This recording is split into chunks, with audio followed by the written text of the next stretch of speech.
noo jàngatee li nga xamante ni wax na ko ñeel dellu seem ci assemblée nationale rappelé que ni nag xam nga ni majorité plutôt opposition parlementaire bi dañu saisir li nga xamante ni moom moo di le conseil constitutionnel ngir mu wax ci li nga xamante ni moo di dellu si Ousmane Sonko ñoom ñu jàpp ni dafa salfaañee li nga xamante ni loolu la suñu constitution tëral ñu ciy xaaral nag li nga xamante ni moo di dogal bay tukkee ci conseil constitutionnel bi am ñu jàpp ni certainement le conseil peut se déclarer incompétent ci li nga xamante ni moom moo di li xew foofee ci assemblée nationale ñeneen ñu ne noonu conseil war na ci war a mën a wax parce que lii moom dafa dépassé li nga xamante ni moom moo di wàllu règlement intérieur waa assemblée nationale lu ci munti am moom ci sortie bi nee na cette sages yi décision bu ñu jël moom da ko fas yéene nangu.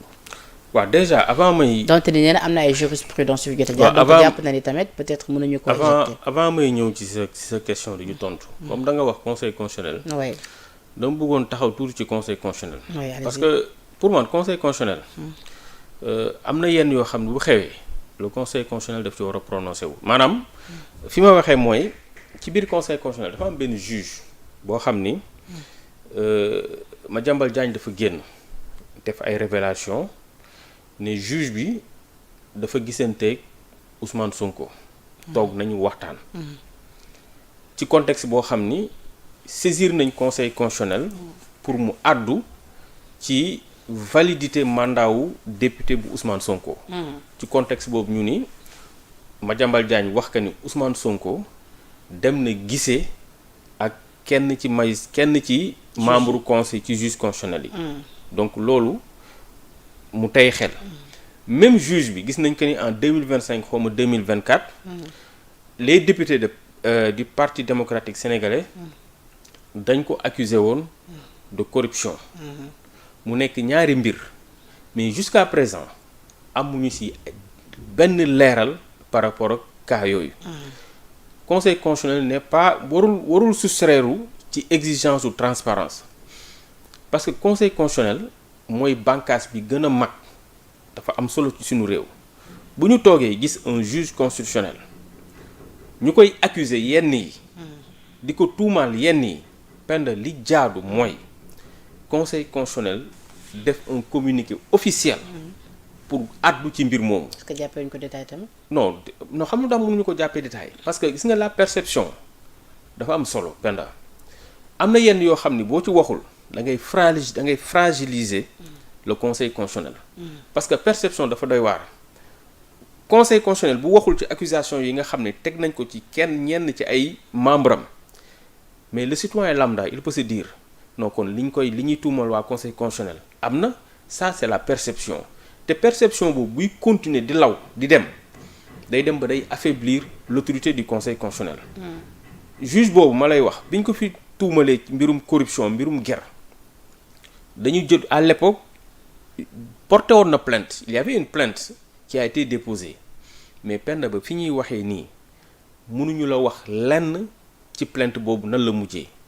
penn un juge constitutionnel ce n'est pas n'importe qui le conseil constitutionnel ña fa nekk duñu ay n'importe qui c'est-à-dire boo jëlee ay tuuma yu doy waar nga teg ko ci ay juge constitutionnel ñi nga xam ni ñoom ñooy le gardien de la constitution ñoom ñooy xool loi yi nga xam ne dafa anticonstitutionnel ñoom ñooy juge de la régularité des élections locales parlementaires et présidentielles ñoom également ñooy déclarer candidat bi gagné ñoom ñooy recevoir le serment du président de la République mais boo jëlee ay tuuma teg ko ci juge constitutionnel boobu mais conseil constitutionnel loolu waru ko noppee moo tax jusqu'à présent ñoo ngi demandé sachant que ni sax même Madiambal ci sortie bi daf leen défier waat parce que nee na leen léegi yéen a ngi dund donc génn leen ngeen démentir ma comme li nga wax Madiambal war a ñëwaat ne leen bu ngeen ma démentiree ma wax leneen donc ñu bëgg a entretenir flou boobu conseil constitutionnel war a entretenir flou boobu bañ ci wax ñun duñ ko nangu. xam gis naa la sax yow nga ni bu fekkee lu ni mel am na c'est grave mais aussi kon juge boobu waru siéger. mais bien sûr li nga xamante parce ni moom moo di que bu dee li Madiambal Diagne wax dafa am c'est avéré mais juge boobu warul siéger bis bu ñuy vider la requête qui a été introduite par les parlementaires parce que gis nga impartialité dafa am solo parce que am na yenn yoo xam ni buñ la ko tuumalee àdduwoo ci waxuloo ci mën na entacher crédibilité décision yi nga xam ni conseil constitutionnel daf koy jël. moo tax ma ni pour sauvegarder l'impartialité du conseil, pour sauvegarder l'autorité du conseil constitutionnel. li jaadu woon mooy. non seulement ñu génn démentir. indi ay éléments de preuve. wala boog en attendant ñuy xam fan la mbir mi mujjee. ak lu xew. juge boobu dañ ko war a écarter. parce que jàpp nga ni tamit ci sortie Sonko bi peut-être waroon na saisir opportunité boobu pour leeral tamit si c'est vraiment entretenu avec le juge. waaw maintenant nii Ousmane Sonko waxu ci àdduwu ci keneen ki aussi muy le juge constitutionnel waxu ci àdduwu ci waa conseil constitutionnel waxuñu ci àdduwu ci. léegi nag ngeen bëgg au niveau de la perception des citoyens ñu bañ ci am ay interrogations. interrogations yi citoyens yi di poser c'est des interrogations légitimes. tout à fait Penda bu ñu foowee les institutions de ce pays je le dis souvent réew dafa am ay bànqaas yoo xam ne sax xëy na mën na yëngatu mais am na ci yoo xam ne warul yëngatu muy la justice gis nga justice dafa am solo ci réew tey conseil constitutionnel moom rek moo mën a taxaw ne président Bassirou Diomaye Diakhar Faye yow yaay président de la République. Penda ñun ñëpp ñu àddu ci conseil constitutionnel moo mën a taxaw ne diw ak diw ak diw ñooy député sénégalais yëpp àddu ci. conseil mooy recevoir le serment du président. donc naka la ñu mënoon nag concevoir ci état bu mel ni Sénégal ngay jël ay juges constitutionnels di leen jiiñ de corruption. et que loolu mujjuwul fenn. leeraluñ ko. loolu c'est extrêmement grave. ngay jël ay juges constitutionnels ne diw da nga gisanteeg benn justiciable boo xam ni dans quelques jours war nañu vider recours am. kenn waxu ci dara. loolu je pense que c'est extrêmement grave. loolu moom bëggoon naa ko njëkk a wax ci mbirum conseil constitutionnel. beneen bi recours bi nga wax. xam nga conseil constitutionnel day àtte ci jurisprudence loolu ñun ñëpp xam nañ ko mais revirement de jurisprudence Penda day am ñi nga xam ne jàng nañ droit te ñu may seetaan bi ñu def deuxième année fac droit daan nañu jox ay commentaires d'arrêt yoo xam ni cour de cassation la doon jugee wala cour suprême.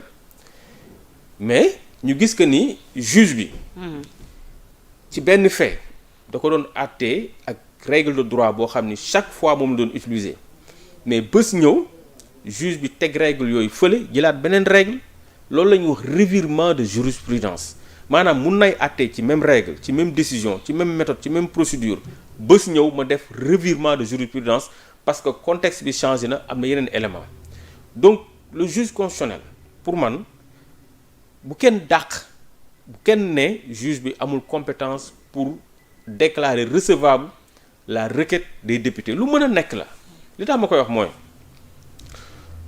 d'accord dañ naan la juge bi amul sañ-sañ yàgg na wax que ni lépp loo xam ne dafa laale règlement intérieur u Assemblée nationale le juge constitutionnel requête bi bu ñëwee da koy déclarer irrecevable lépp lu laale ak le règlement intérieur de l'Assemblée nationale yàgg na ko wax.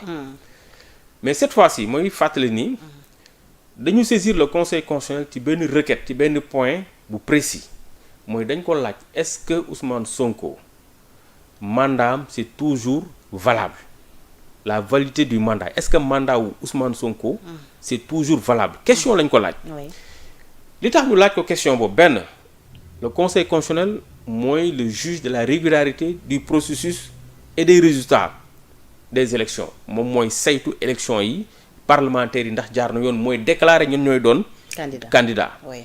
article 54 xawma 52 bu constitution moom moo ni moom moo teg le principe de l'incompatibilité des mandats maanaam nga nekk exécutif après nga nekkaat député nee na bu ñu la boo nekkee ci exécutif bi nga ñëw ñu fal la député tu as 8 jours pour nga choisir entre ñaar yooyu ban nga siy jël parce que fonction wu l'exécutif ak fonction parlementaire c'est des fonctions incompatibles maintenant am na problème mu interprétation ku nekk yaa ngi koy interpréter yaa ngi naan Ousmane Sonko naam bi muy nekk député moo nekkoon premier ministre waaye dafa suspendre ñii ne dafa démissionner mu am problème interprétation mais Penda problème mu interprétation bu amee ci constitution bii ma téye bu nee am na problème mu interprétation article 54 constitution bi wax mbirum incompatibilité 54 xaw ma 52 bu ciy wax mais Penda kan moo gën a yayoo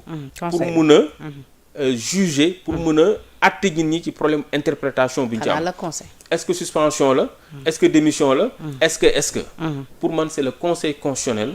moom rek moo ci mën a àddu. dëgg la moo tax député yi ko saisir. ci requête. woowuñu ko ci règlement intérieur u assemblée nationale. dañ ko woo ne ko ñun am nañ problème. ci problème mu validité mandat wu Ousmane Sonko parce que y a des dispositions pertinentes de la constitution qui posent le principe de l'incompatibilité. moo tax man foofu bokk naa ci ñi gëm ni. que conseil constitutionnel mën na déclarer. requête bi recevable maintenant. la muy wax ci biir. moom nag juge rek ñoo ko xam. mais yow ndax da nga jàpp ni Sonko pertoon na mandat de député sachant que ni fonction de premier ministre c'est-à-dire exercice su gouvernement moo jiitu li nga xamante waaw ni léegi moo di xam nga mandat. moom y a deux cas de figure bu dee da nga nekkoon député bu dee da nga nekkoon député war a dem nekki ministre foofu may nañ la nga suspendre. donc jóge député. dem ci gouvernement bi. may nañ la nga suspendre. boo paree ci gouvernement bi nga dellu. nga mën a ñàkk comme ni ko Amadou Ba. defee. mais article 50 il faut que ma xool article bi je pense que c'est l'article 54 ou 52 54 le gouvernement je pense que c'est l'article même de. en tout cas article 52 bi moom mi ngi wax tamit ci waxu gouvernance bi mën a permettre au président de gouverner par ordonnance. voilà donc. 52 bi de façon kon l'article 54. parce que en fait article boobu bu dee li muy wax mooy moom mooy poser principe bu incompatibilité c'est-à-dire boo jugee boo nekkee exécutif maanaam nga nekk premier ministre wala nga nekk ministre. li mu lay wax mooy da nga war a choisir mais amul fenn fu ñu def suspension waxuñu la da ngay suspendre. da ngay choisir entre la fonction de premier ministre ou la fonction du député. ñaar yooyu benn nga ci. am ñeneen ñu ne bu ñu demee c'est-à-dire ci fàttali c'est-à-dire du moment où il n'a même pas été installé. xam nga moom dafa ñëw assemblée yegg si rek. léegi loolu aussi. loolu aussi. il y a les experts parlementaires yi ko wax. nee nañ la ba pour nga doon député foog ñu installé la. ñeneen ñi ne jaruñu lay installé. léegi nag Penda. seul le juge constitutionnel li may wax ni c'est factuel. problème mu interprétation la. seul le juge constitutionnel. moo mun a àddu ci mbir mi. parce que bu ko deful. donc beneen fulu lay am dañuy am problème mu interprétation des dispositions de la constitution. moo tax ma jàpp que ni man bokk naa si ñu gëm ni. le juge peut déclarer. la requête recevable. maintenant nag la muy wax. ndax day dëggal que ni Ousmane Sonko député la wala du ko dëggal. loolu c'est le juge constitutionnel rek moo ci mën a décider. d'accord mais moom quelque soit alpha nee na décision bay tukkee ca juge. moom mais loolu mooy en fait loolu mooy position bu responsable. ça c'est une position républicaine que je salue. tey un justiciable képp koo mënti doon un bon citoyen quand la justice de ton pays bu la soxlaa. da ngay ñëw wuy si la justice de ton pays bu rendre décision da nga ciy d'accord boo ci d'accordul am nga ay voies de recours. maintenant nag le conseil constitutionnel les décisions du conseil constitutionnel ne sont susceptibles d'aucune voie de recours. article 92 de la constitution.